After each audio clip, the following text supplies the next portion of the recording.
Hello, everyone. I hope you are all feeling great. We had lots of things going on yesterday and also earlier today. And please, I hope you are enjoying as much as I am the Earth Action Hub. We prepared lots of interesting activities. We have an amazing art space with photography, paintings, films. We also have explorations to do. We have a discussion forum. We have a chat. We have our profiles. So we have many, many things to go. And today we have a full schedule and also tomorrow. And I hope you are ready now to watch a special conversation. I have the honor to introduce you the Louise Ribeiro Garden, which is a project based in Brasília, the capital of Brazil. And the members of the Louise Ribeiro project prepared a video especially for us, for the Earth Action Hub. We are very honored. We'll show the video now so you can learn more about the project and see these amazing images they have.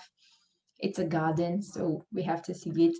And after the video, we'll have here with us Bruna, Braz, and Vívian, Daldegan, which are members of this project, and they will tell us a little bit more, and you also have the chance to ask questions. So if you see the video and have something to ask, a curiosity, something to share, something you want to ask the members of the project, please just put it in the chat and we'll have the chance to discuss it in a few minutes. So now let's watch the video and I see you soon to our discussion. Thank you.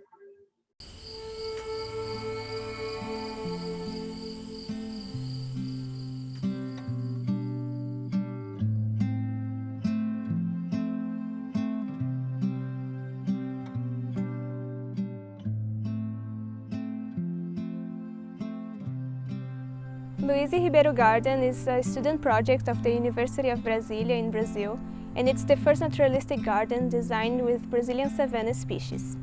The garden was created and named after a biology student, Louise Ribeiro, who was a feminicide victim back in 2016. The occurrence had a strong impact in our academic community, bringing the necessity to discuss how to combat the violence against women. At that point, a native tree was planted inside the university to honor her memory.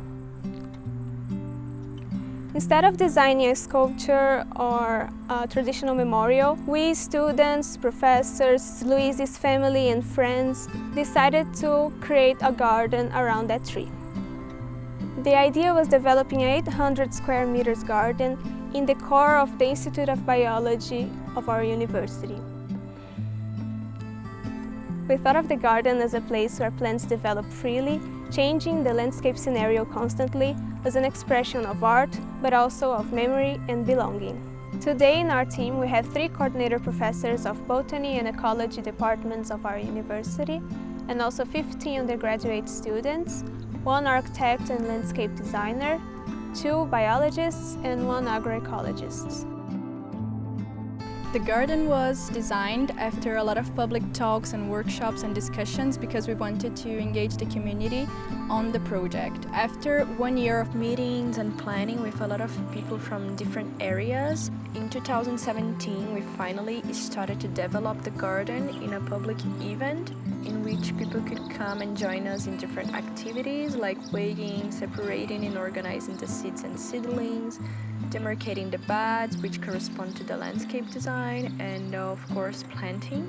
So for 3 years all the gardening was made by students from different courses, professors, landscape designers and other volunteers, and all the process taught these people about the ecology of those plants, making the community feel like they belong to that small piece of nature inside the university. Therefore, they appreciate seeing how the garden grows and they take care of it with so much affection. The decision of using only native species from Brazilian Savanna came from a reflection about the botanic blindness. Here we are in the middle of this Brazilian Savanna in Brasília, but still when people think about nature, usually they think about big forests and tall trees like Amazonia. We often don't remember or don't even know the native plants from Brazilian Savanna, especially the small ones like herbs and grasses. So inspired in other landscape designers like Max, a Brazilian one who is really famous for using native plants on landscape design, and Amalia Robredo in Argentina and Piet Oudolf in Netherlands, we thought it was important to use native flora on this landscape design. So lots of the plants that we use in this landscape design have never been used before. Most of them are wild and unknown for most of the people. So we thought it was important because people can only protect what they know and what they see. So then we brought these species from natural areas to the urban spaces like the university, for example. And for that, people can create some affection for these plants because now they see them in gardens, they see them inside the university, and they care about them. To contextualize a little bit more about this biome, the Brazilian Savanna, we have basically two seasons, a dry one and a rainy one. So for almost 6 months of the year we have just a little rain. But our plants are adapted to this seasonality. So for example, on the dry season they get dry with brown, golden colors. And when it starts to rain again, they can regrow fresh and green. So we accept nature as it is and we connect to its natural cycles. So for example, instead of wasting a lot of water to maintain the garden green the whole year, we accept that the garden is going to change during the year. When the dry season comes, we learn to observe it, to respect that nature is gonna change, it's gonna be like that. And we start to appreciate and to valorize the beauty of the garden with those brown and golden colors.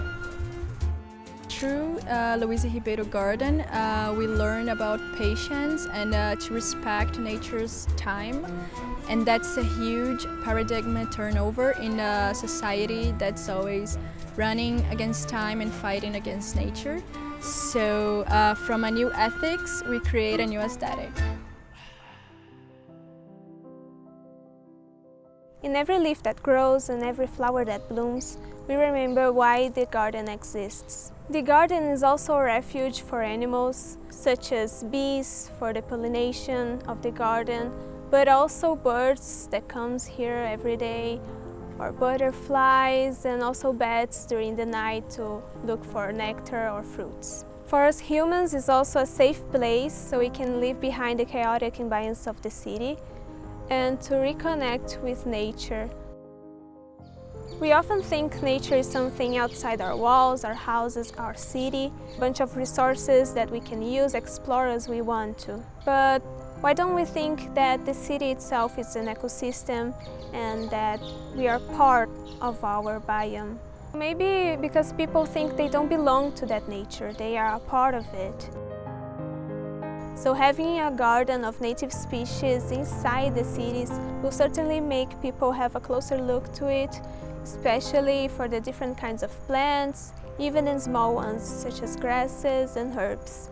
Only 40 to 50% of our Brazilian savanna is preserved due to its high rate of deforestation, especially because of the monocultures, the cattle raising, mining, and also the urban expansion. Our nature is being taken away from us, and one of our goals is to open people's eyes for that. The garden gave Louise Ribeiro's name another meaning, and when we think about the garden, we remember what happened, but we also think about the beauty of the garden, and that connects us with who she was in life.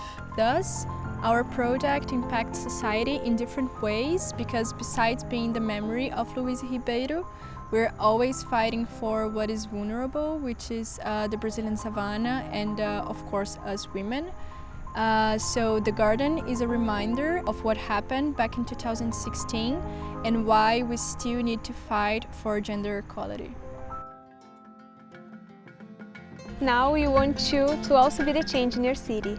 You can start small by paying attention to the plants around you or the lack of it, and giving the native flora of your region the importance it deserves. Maybe even start a garden project, who knows? Well, be creative and don't give up on that motivation, the courage to take action and protect the nature we are part of. I'm sure other people will be inspired by it.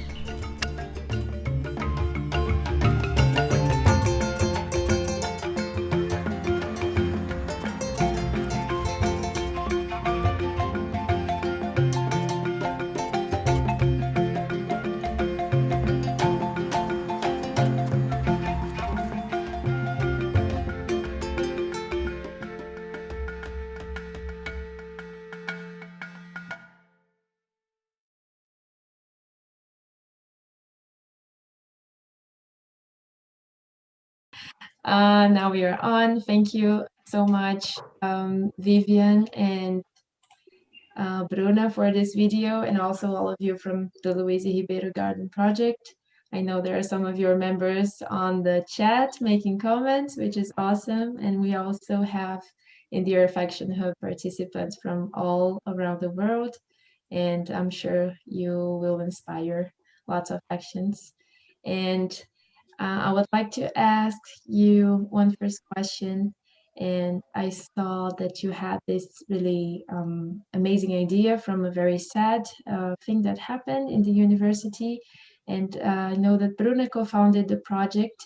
And I would like to know, how was that process? Was it hard? Was it easy?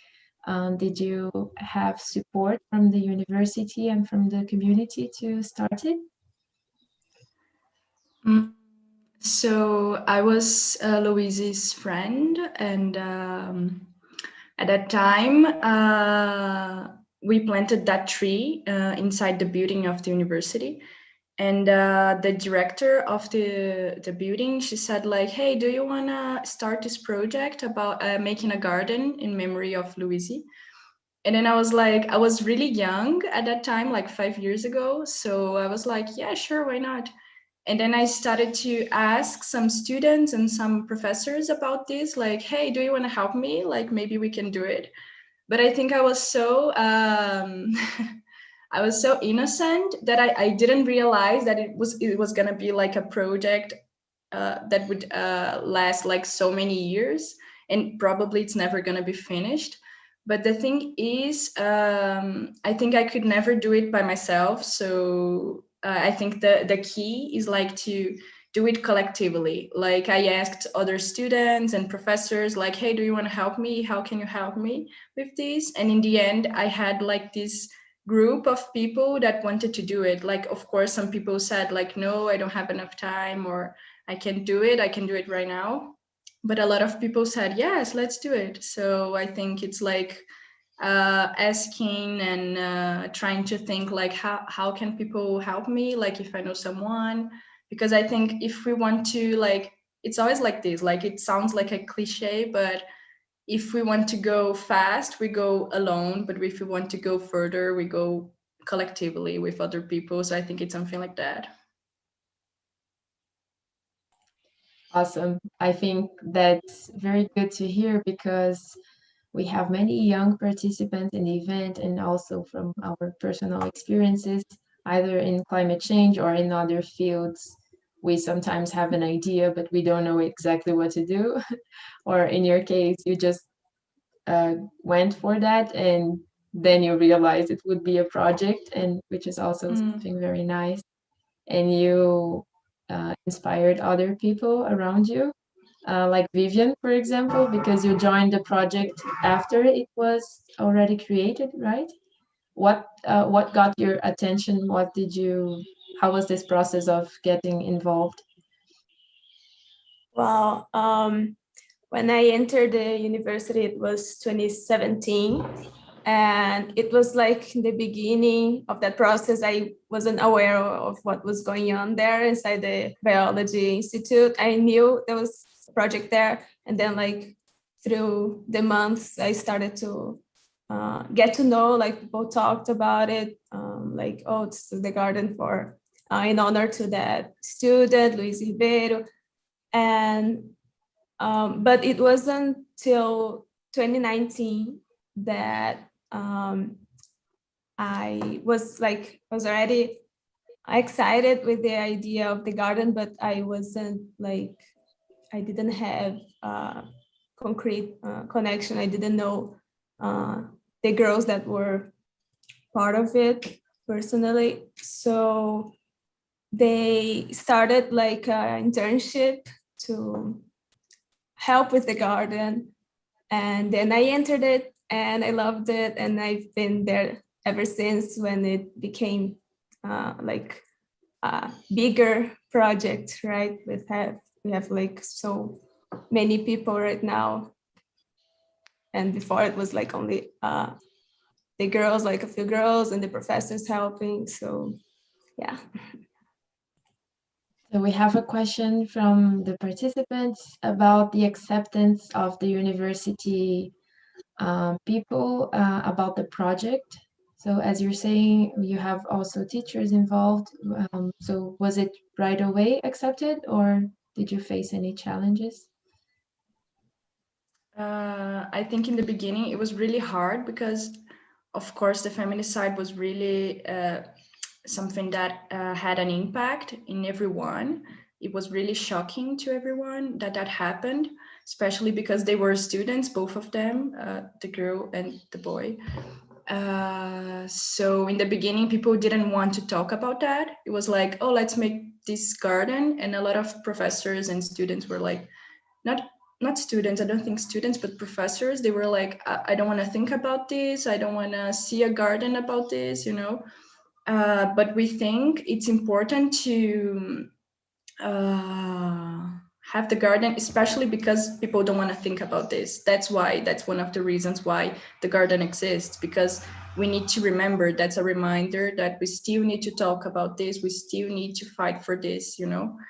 And but in the end, it's really beautiful because we gave Louise Ribeiro another meaning. Like when we think about Louise now, we think about who she was in life. We think about the garden. So I think that's a big change for to give this new meaning and beautiful meaning to her name. So she won't be just like the girl who was a feminicide victim. So it's like in both ways. It's like remembering why that happened and why we should talk about this, but also making it like a beautiful place in the university so we can sit there and we have events and we join with other people there. So giving the university another meaning too. I would also like to add that it's like a process. Every time we get more people's attention and more like professors and students get like really admire the project, because now it's something that they can see like the beauty of it, because it's right there in front of their eyes, and it's not like in the beginning when it was like it wasn't really with the face of the garden itself, right? It was like a raw aspect yet, and then now it's like and I don't know, people really get excited, easily excited right now with it.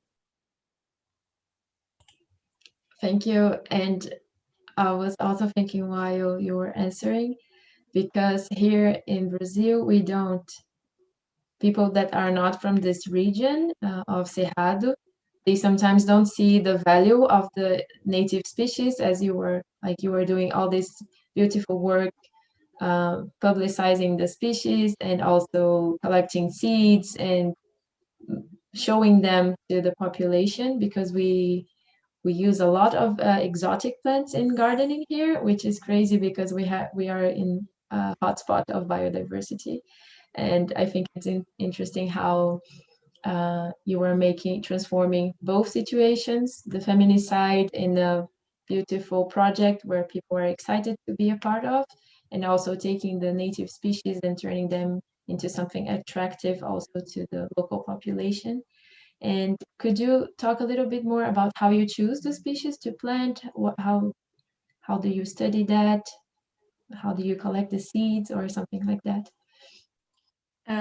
In the beginning of the project, we started to work with this landscape designer, Mariana Siqueira, and she was starting to notice that when she wanted to design gardens in Brasília, she wanted to use those wild species that she saw in nature. But when she went to those stores to buy the plants, she realized she couldn't find the plants to buy because basically people don't use them on landscape design. So what we were doing is like, okay, we're going to have a garden inside the Biology Institute. Why not using native species, you know, like species that we see in nature and usually they are unknown, especially the small ones like herbs and grasses. Usually people don't know them.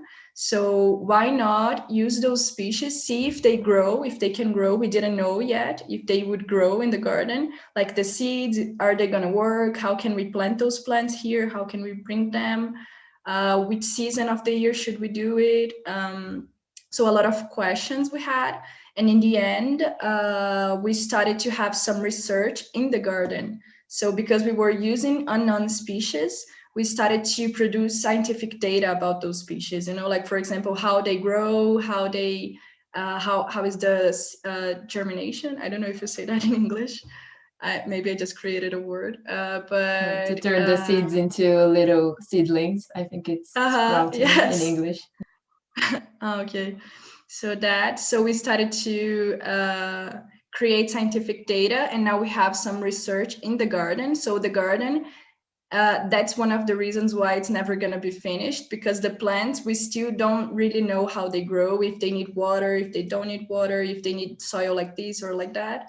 So, and that requires some patience, because still we're like developing the garden, the landscape design. Every year it's a surprise, every year we introduce new plants. So it's an experiment. In the end, it's a big experiment inside the university. And right now, like after 5 years, it looks like a natural landscape, It looks like a small piece of nature inside the university. It really looks like the natural areas, the landscapes that we see outside of the city. It's really cool. And we have time for one last question, also from the audience. Do you think the garden, Louise Ribeiro, can also promote environmental education?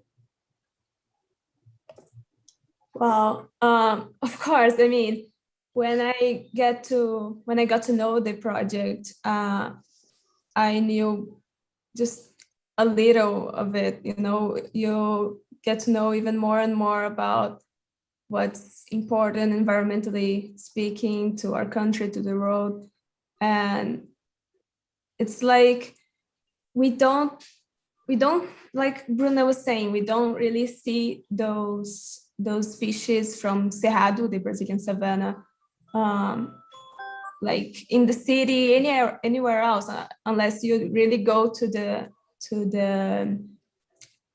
native flora, the native vegetation outside the city. So it's really when you see that happening, you see that you get like curious about it, and then you try to understand more and go for the information. And even like right now with the pandemic and all, we started to using even more like the social media content, so people really get to know, even if they don't pass by the university, if they are that's not their common bias.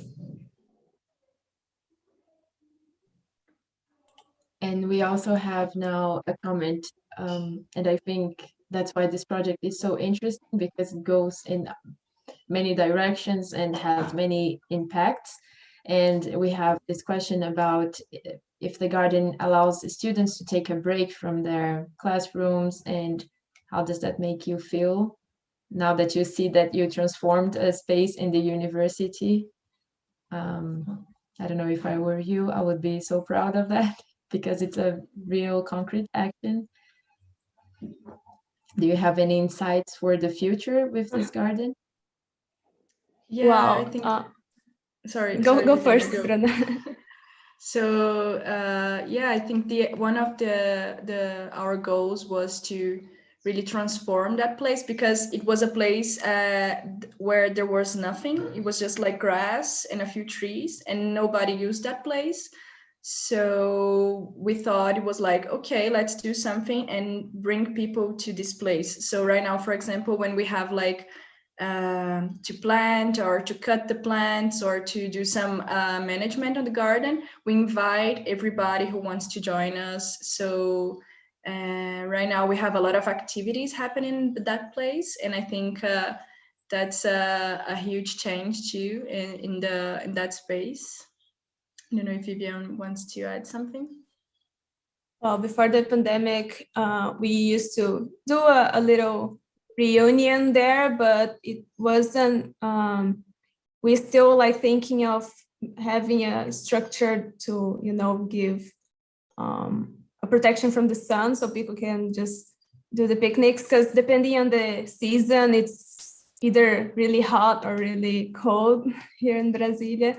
So we want to make it be even more attractive to such things, like just you want to talk to your friends or just really do a picnic. And it wasn't common.